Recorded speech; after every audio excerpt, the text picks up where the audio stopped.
안녕하세요, 여러분.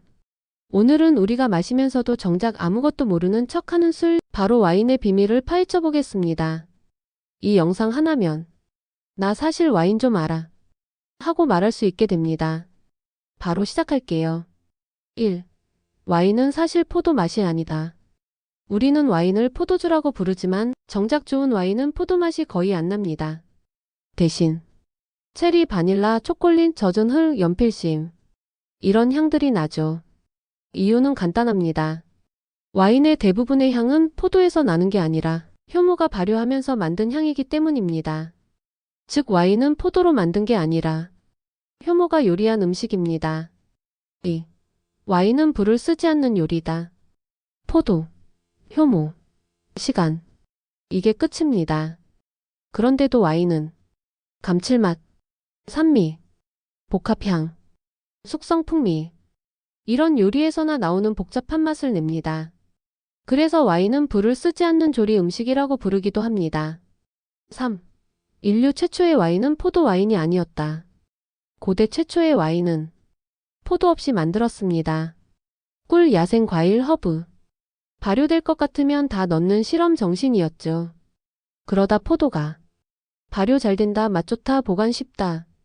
이 삼박자를 갖춰 비로소 주인공이 된 것입니다. 4. 와인은 원래 술이 아니라 식량이었다. 고대 그리스 로마인들은 와인을 물 대신 마셨습니다. 오염된 물을 그냥 마시면 위험하니까 물을 와인에 섞어 정화해서 마셨죠. 즉 와인은 기호품이 아니라 생존을 위한 음식이었습니다. 5. 고기와 와인이 찰떡궁합인 이유는 허세가 아니라 과학. 스테이크 앤 레드 와인. 이건 멋부리는 말이 아닙니다. 고기는 단백질, 지방, 와인은 산미, 감칠맛. 이 둘이 만나면 풍미가 배가 되는 미각 과학 반응이 일어납니다. 즉 맛있는 이유는 감성 노후, 과학 예스. 6. 와인은 옛날의 향수 재료였다. 고대 이집트에서는 꽃이나 향초를 와인에 우려 향수를 만들었습니다. 지금의 알코올 베이스 향수의 조상입니다. 와인은 마시고 먹고 바르는 다목적 재료였던 셈이죠. 7. 와인이 흙 냄새 나는 건 실제 과학이다. 테이스팅에서 나오는 흙향, 허세 아닙니다. 포도나무가 땅의 미세한 향 성분을 흡수해 지오스민 같은 실제 흙 냄새 성분을 만듭니다. 그래서 와인에서 비온 뒤 흙 냄새가 나는 건 진짜 과학적 현상이에요. 오늘 와인의 역사, 과학, 맛의 비밀까지 모두 알아봤습니다. 앞으로 와인 마실 때 이건 효모가 아주 훌륭하게 요리했군. 이런 멘트 하나만 해도 레벨업. 재미있었다면 다음 음식 이야기에서 또 만나요. 여러분, 카멜레온을 떠올리면 가장 먼저 떠오르는 건 뭐죠? 색깔이 변한다. 바로 이것이죠. 하지만 오늘 여러분의 머릿속 카멜레온 이미지가 완전히 새롭게 재설계될 겁니다. 색 변화는 사실 작은 기능일 뿐 그보다 훨씬 더 기괴하고 더 똑똑하고 더 놀라운 비밀들이 숨어 있습니다. 자, 지금부터 동물계의 멀티툴, 카멜레온의 진짜 능력을 파헤쳐 봅시다. 1. 색 변화는 위장이 아니다. 대부분의 사람들이 카멜레온은 주변 환경에 맞춰 색을 바꾼다고 알고 있습니다. 하지만 사실 이건 절반만 맞는 말입니다. 카멜레온은 숲의 나뭇잎처럼 자신을 숨기기 위해 색을 바꾸는 것이 아니라 주로 감정 표현, 스트레스 상태, 체온 조절, 커뮤니케이션을 위해 색을 바꿉니다. 예를 들어 수컷 카멜레온은 경쟁자가 나타나면 몸 전체를 화려한 네온 컬러로 바꿔. 여기 내 구역이니까 꺼져라. 라고 말합니다. 즉, 색 변화는 위장술보다 SNS 상태 메시지에 더 가깝습니다. 현재 상태 분노 중, 냉정 모드 구애 중. 이런 느낌이죠. 이 눈 두 개가 따로 움직이는 진짜 이유. 카멜레온은 두 눈이 독립적으로 움직입니다.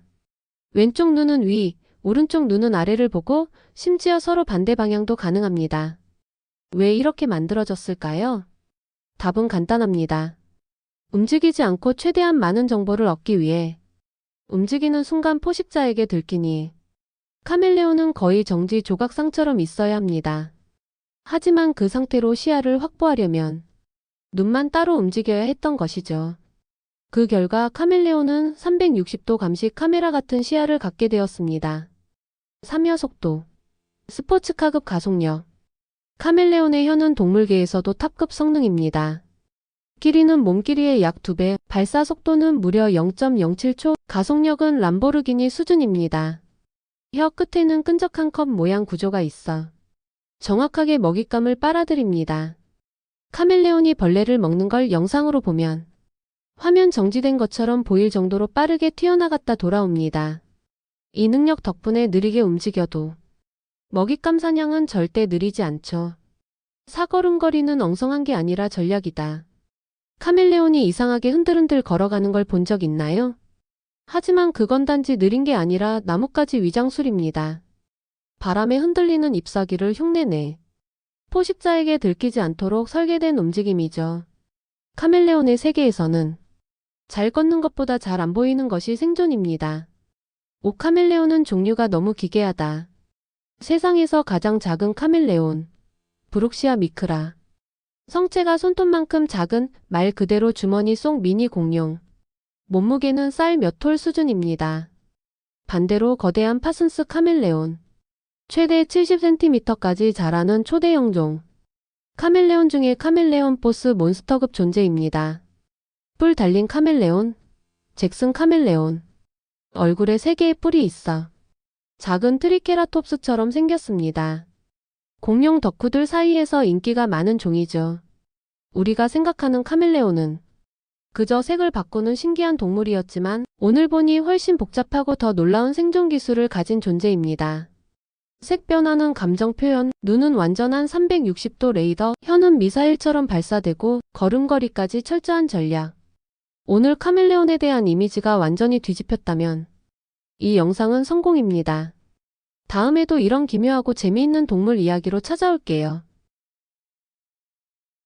여러분, 고대인들이 남긴 유물과 전설 속에는 지금의 우리로선 전혀 이해할 수 없는 기묘한 의식들이 숨어 있습니다. 달빛 아래에서 벌어진 영혼교신, 가면을 쓰고 한밤중에 춤을 추는 집단 행위, 그리고 심지어 물과 그림자를 이용한 신비한 마법까지. 오늘 5분만 투자하면 고대인들 진짜 상상 이상이었다 싶어지는 기묘하고도 놀라운 고대의식의 미스터리 속으로 들어가 보겠습니다. 1. 그림자를 심판받는 존재로 본 고대인들. 아프리카의 일부 고대 부족들은 인간의 그림자를 또 하나의 생명체, 즉 영혼의 분신이라고 믿었습니다. 그래서 어떤 의식에서는 사람의 그림자가 비뚤어지게 드리워지면 그날은 절대 중요한 일을 하지 않았습니다. 왜냐하면 그림자는 인간의 진짜 감정을 숨기지 않고 드러내며 그 모양을 통해 신이 인간을 평가한다고 믿었기 때문입니다. 더 기묘한 것은 그림자 제물 의식이라는 행위. 물에 비친 자신의 그림자를 칼로 찌르는 척하며 불운과 질병을 물속으로 내쫓았다고 합니다. 실제 몸이 아니라 그림자를 공격해 아군을 퇴치하는 방식이었죠. 정말 상상력이 대단합니다. 2. 바람의 언어를 듣는 의식고대 켈트족의 휘파람 제의. 켈트족은 바람을 단순한 자연 현상이 아닌 조상들의 목소리라고 믿었습니다. 그래서 중요한 일을 앞두고 집단으로 숲 가장자리에 서서 특정한 패턴의 휘파람을 불어 바람의 방향과 소리의 떨림을 읽었습니다. 만약 바람이 갑자기 멈추면 그것은 조상들이 지금은 나서지 말라라고 말하는 것으로 해석했고, 바람이 강하게 부는 날은 적극적으로 행동해야 할 징조로 보았죠. 이들은 바람의 성질을 통해 미래를 점치는 일종의 자연 기반 오라클 시스템을 가진 셈입니다. 3. 고대 마야의 시간 봉인 의식. 시간을 잠그다. 마야 문명은 시간을 신성한 존재로 보았습니다. 그래서 특정한 시기에는 시간을 봉인한다는 독특한 의식을 치렀습니다. 이들은 돌로 만든 작은 상자에 옥조각, 옥수수 씨앗, 피 한 방울 등을 넣어 묻었습니다. 이는 현재의 시간 에너지를 미래로 전달하는 타임캡슐 같은 개념이었죠. 우리의 번영이 끊기지 않기를 바란다. 이 마음을 담아 그들은 시간을 단순한 흐름이 아닌 물질로 보관할 수 있는 에너지로 여겼습니다. 이 의식 덕분인지 마야인들은 인간 역사상 가장 복잡하고 정확한 달력을 만들기도 했습니다. 4. 고대 페르시아의 불의 언어. 불꽃을 읽다. 고대 페르시아의 조로아스터교 신자들은 불을 단순한 자연현상이 아니라 진실을 드러내는 신성한 존재라 여겼습니다. 불 언어 의식에서는 사제들이 촛불의 흔들림, 불꽃의 높낮이, 색깔의 잔향까지 읽어 신의 메시지를 해석했습니다. 불꽃이 갑자기 옆으로 휘면 거짓이 근처에 있다, 높게 치솟으면 행운과 성공이 가까이 있다고 판단했습니다. 불은 거짓을 태우고 진실만 남긴다고 믿은 것이죠. 5. 고대 중국의 수면점. 꿈이 아니라 잠버릇을 점친다. 우리는 보통 꿈으로 미래를 예측하는 해몽을 떠올리죠. 하지만 고대 중국 일부 지역에서는 꿈보다 잠버릇이 더 신성하다고 믿었습니다. 잠에서 몸을 뒤척이는 방향, 손이 향하는 위치, 발끝의 방향에 따라 다가올 운과 피해야 할 길을 판단했습니다. 특히 발끝이 문 쪽을 향하면 외부의 기운이 들어와 집안에 분쟁이 생긴다고 여겼습니다. 잠버릇이 미래의 신호라는 개념이었죠. 고대인들의 의식은 지금의 관점에서 보면 기묘하고 비합리적으로 보이지만 그들의 세계관에서는 이 모든 것이 자연과 소통하는 방식이었습니다. 그들은 바람을 듣고 불을 해석하며 그림자와 시간까지 이해하려고 했습니다. 어쩌면 우리는 너무 많은 기술을 가지고 있지만 정작 자연의 신호를 읽는 능력은 잃어버린 것일지도 모릅니다. 오늘의 고대 의식 이야기가 여러분의 상상력을 조금 더 확장시키는 시간이 되었길 바랍니다. 다음 미스터리 여행도 기대해주세요. 여러분, 티슈는 그냥 닦는 용도라고 생각하시죠? 근데 오늘 5분만 투자하면 티슈가 사실 집안 어디에나 숨어있는 도구라는 걸 알게 됩니다. 심지어 몇몇 꿀팁은 아니, 이게 진짜 된다고? 싶을 만큼 예상 바뀝니다. 지금부터 티슈 하나로 삶이 훨씬 쉬워지는 기발하고 흔하지 않은 꿀팁 12가지 빠르게 가봅니다. 1. 냉동고 성에 제거. 티슈 그리고 따뜻한 물. 따뜻한 물에 적신 티슈를 성에 위에 붙여두면 5분 만에 얼음이 사르르 녹습니다. 칼로 긁다가 냉동고 긁어먹을 필요 없음. 이 과한 향수 잡아주는 티슈. 향수 너무 세게 뿌렸을 때 티슈로 톡톡 두드리면 과한 향을 흡수해 향이 자연스럽게 줄어듭니다. 3. 기름진 손, 비누 없이 즉시 해결. 기름 묻은 손을 티슈로 눌러 닦고 물로만 헹구면 비누 없이도 깔끔하게 정리됩니다. 티슈가 기름을 먼저 흡수해주기 때문. 4컵. 유리병 라벨 잔여물 깔끔 제거. 라벨 뜯고 남은 끈적임 위에 기름 한 방울과 티슈를 올려 10분 두면 잔여물이 녹아서 싹 벗겨집니다. 5. 키보드 먼지 정전기 티슈로 해결. 티슈를 아주 살짝 물에 적셔 말리면 정전기 제거 티슈가 되어 키보드 먼지가 착착 달라붙습니다. 6. 과일 깨끗하게 보관. 수분 티슈 트릭. 과일통 바닥에 티슈 한 장 깔아두면 불필요한 수분을 흡수해 곰팡이 방지와 신선도 유지가 가능합니다. 7. 화장품 파우더가 새었을 때 누름 패드로 활용. 파우더가 깨졌을 때 티슈 위에 올리고 살짝 눌러주면 부스러기가 공중으로 날리지 않고 안정적으로 정리됩니다. 8. 옷의 정전기 즉시 제거. 겨울철 치직 소리 날 때 옷 안쪽을 티슈로 한번 문질러 주세요. 정전기가 빠르게 줄어듭니다. 9. 전선을 깔끔하게 모아주는 티슈 밴드. 티슈를 얇게 비틀어 끈처럼 만든 뒤 전선에 묶으면 브레드 타이 없는 날 즉시 해결. 10. 냉장고 냄새 미니 탈취제 역할. 과일 껍질이나 베이킹소다를 티슈에 싸서 넣어두면 쉽고 저렴한 냄새 흡수제가 됩니다. 11. 리모컨 키보드 틈새 청소.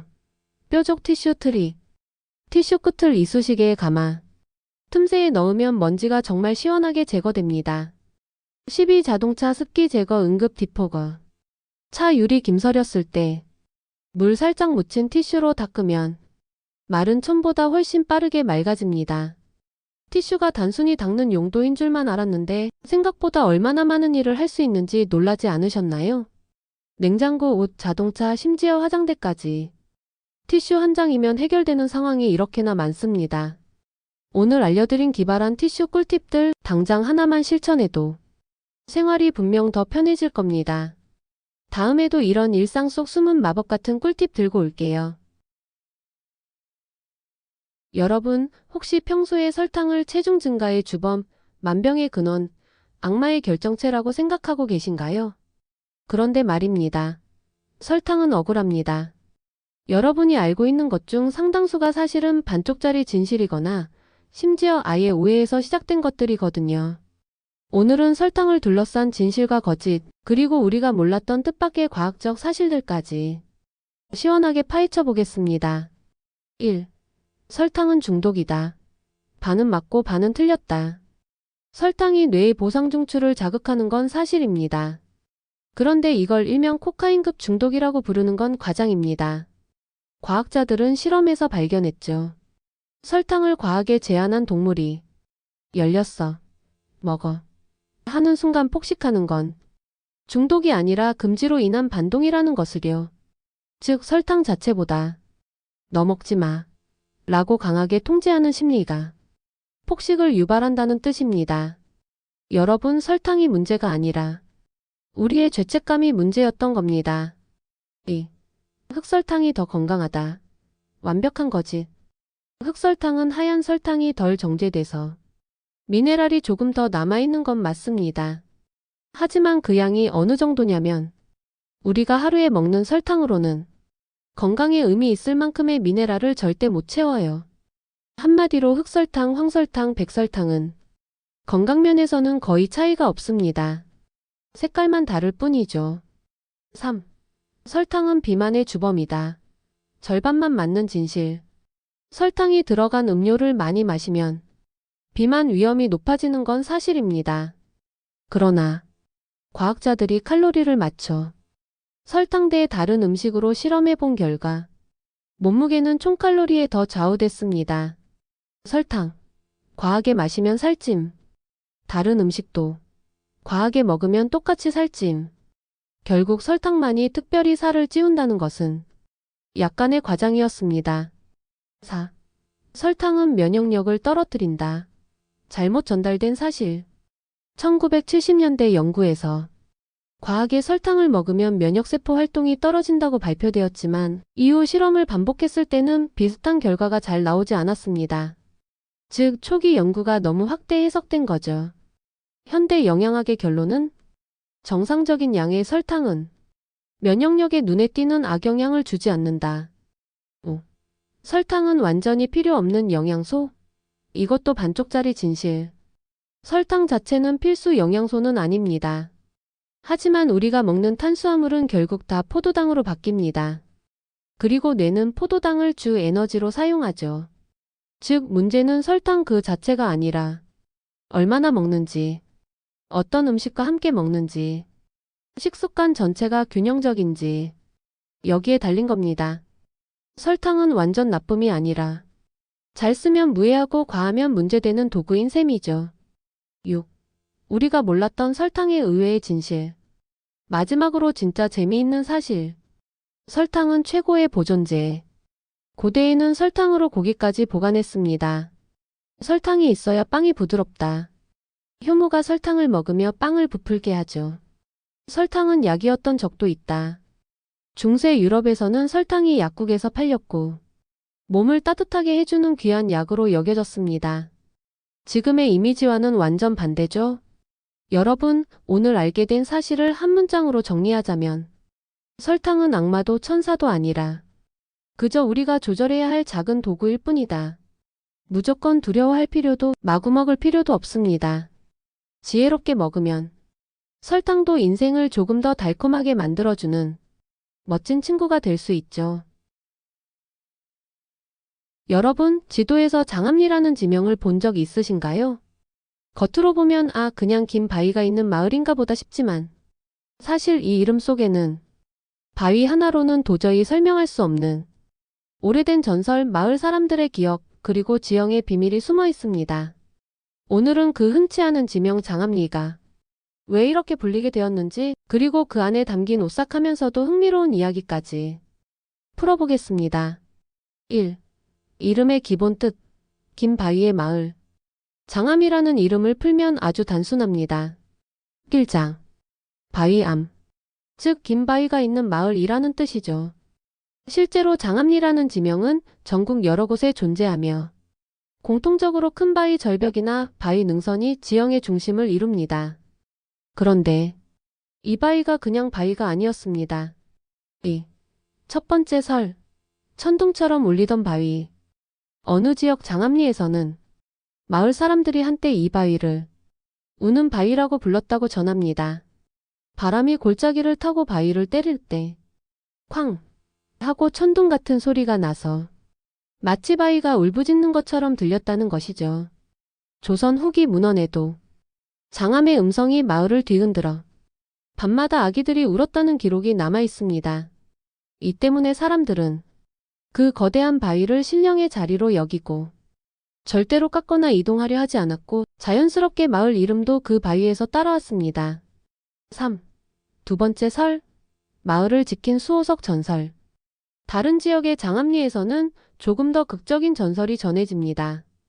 옛날 이일대에 큰 홍수가 났는데 물길이 마을로 밀려들기 직전 거대한 바위 하나가 산에서 굴러 내려와 마치 벽처럼 마을 앞을 막아줬다는 이야기입니다. 사람들은 이것을 하늘이 보낸 수호의 바위라고 믿었고 마을의 생명을 지켜준 바위라 하여 그 긴 바위를 뜻하는 장암이 마을 이름이 되었다는 것이죠. 흥미로운 건 실제로 이 장암리는 다른 지역보다 홍수 피해가 적다는 전통적 기록도 남아 있습니다. 지형적으로도 바람과 물길을 막아주는 큰 바위 절벽이 존재했다는 점에서 전설이 완전히 허무맹랑한 이야기만은 아닙니다. 4. 세 번째 설, 조선시대 장암대 비밀 의식터. 가장 흥미로운 이야기는 바로 이것입니다. 일부 지역의 장암리에는 과거 하늘의 제사를 지내던 비밀 제단, 장암대가 있었다는 구전이 전해집니다. 평평하게 깎인 듯한 거대한 바위 위에서 마을 지도자들이 매년 달을 보며 기우제나 풍년을 비는 의식을 치렀다고 하죠. 이 바위는 워낙 길고 넓어서 사람들이 올라가면 마치 자연이 만든 거대한 무대 같았다고 합니다. 실제로 여러 장암리 지역에서 인공적으로 다듬어진 흔적, 돌재단 형태, 오래된 소나무 숲이 함께 발견되며 이곳이 단순한 바위가 아니라 의식과 제사의 중심지였다는 설에 힘을 실어줍니다. 그러자 마을 사람들은 언제부턴가 이 거대한 바위를 중심으로 긴 바위의 마을이라는 이름을 붙였고 그것이 오늘날 장암리가 되었다는 것이죠. 5. 장암리가 주는 진짜 의미. 장암리는 단순히 바위가 긴 곳이 아닙니다. 이름 하나에 자연이 만든 거대한 절경, 풍수적 신념, 마을을 지켜준 전설, 조상들의 의식과 제단 문화, 이 모두가 녹아 있습니다. 즉 장암리는 바위 하나가 마을의 역사와 정체성을 전부 지켜낸 곳인 셈이죠. 지도에서 마을 이름만 보면 사소해 보일 수 있지만 그 속에는 수백 년의 이야기와 사람들의 삶과 믿음이 숨겨져 있습니다. 그리고 장암리는 그 속에 담긴 이야기가 유난히 깊고 오래된 마을입니다. 이제 여러분은 장암리라는 지명이 보일 때마다 그 뒤에 숨어있는 바위의 전설들을 함께 떠올리게 되겠죠? 구독과 좋아요 부탁드려요.